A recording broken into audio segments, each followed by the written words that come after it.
आहे स्टॉक नाही, एक तर आता पिकं अशा वेळेवर आले आहेत की ज्यावेळेस आता युरिया दिला पाहिजे त्याला वाढीसाठी. आता स्टॉक सुद्धा इथे केलेला आहे, शेतकी संघाकडे स्टॉक केलेला आहे, शाम्प्रोकडे केलेला आहे, परंतु वाटण्याची परवानगी नाहीये. इथं शेतकरी पहाटे 5ला आले, बाया माणसं आले, लहान पोरांना घेऊन आले. आता त्यांना युरिया एक काय ठरवायचं ते ठरवून कोणी वाटण्याशिवाय दुसरा पर्याय नाही. आता नाही युरिया टाकणार तुम्ही पिकाला तर कधी टाकणार आहे? एकंदर अवमेळ आहे सगळा व्यवस्थापनाचा आहे. तो युरिया आता शेतकऱ्यांना देण्याशिवाय दुसरा पर्याय नाही. शेवटी याच वेळ असते की त्यावेळेस युरिया सगळ्या पिकांना द्यावा लागतो. एक तर किमती वाढून टाकल्यात खतांच्या महामूर, त्याच्यामध्ये त्यांचं शॉर्टेज, त्याच्यामध्ये नियोजन नाही. ही सगळी गोंधळाची अवस्था राज्यात आहे, देशात गोंधळच आहे, दुसरं काही नाहीये. दुर्दैवानं आता शेतकरी कृषीचे अधिकारी त्यांना मी सुद्धा सांगतोय की एवढे शेतकरी पहाटे 5 पासून बसले आहेत. आता 5-5 तास इथे महिला मंडळी बसल्यात, उपाशी तापाशी सगळे इथं आहेत.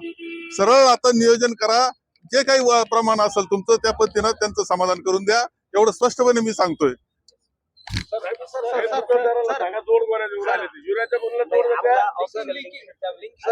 हे लिंकिंग हा एक प्रकार खरं म्हणजे काय चालू झालंय समजत नाही मला.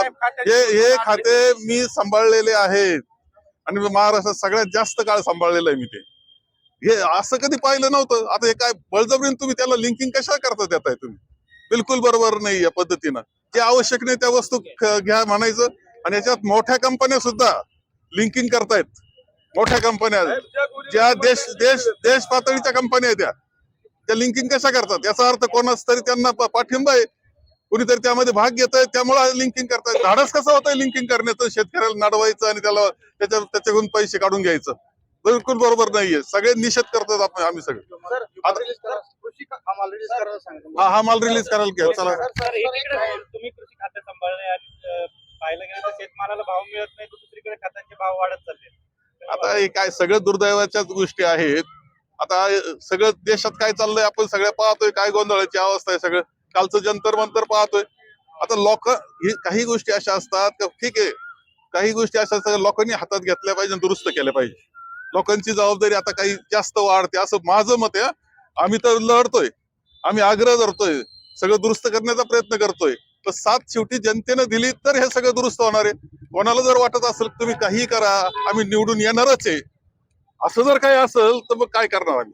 काल जंतर मंतरवरती विद्यार्थ्यांवरती सुद्धा लाठीचार्ज अत्यंत दुर्दैवी आहे. आपल्या इतिहासातलं, लोकशाहीच्या इतिहासातलं तर दुर्दैवी गोष्ट ती घडलेली आहे. इंग्रज असले तरी ते स्वतः बोलत असायचे.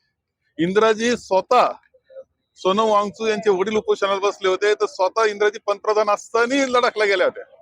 ही पद्धत आहे आपली लोकशाही मधली. दुर्दैवानं आता हुकुमशाहीकडे आपली वाटचाल चाललेली आहे, दुसरं काय.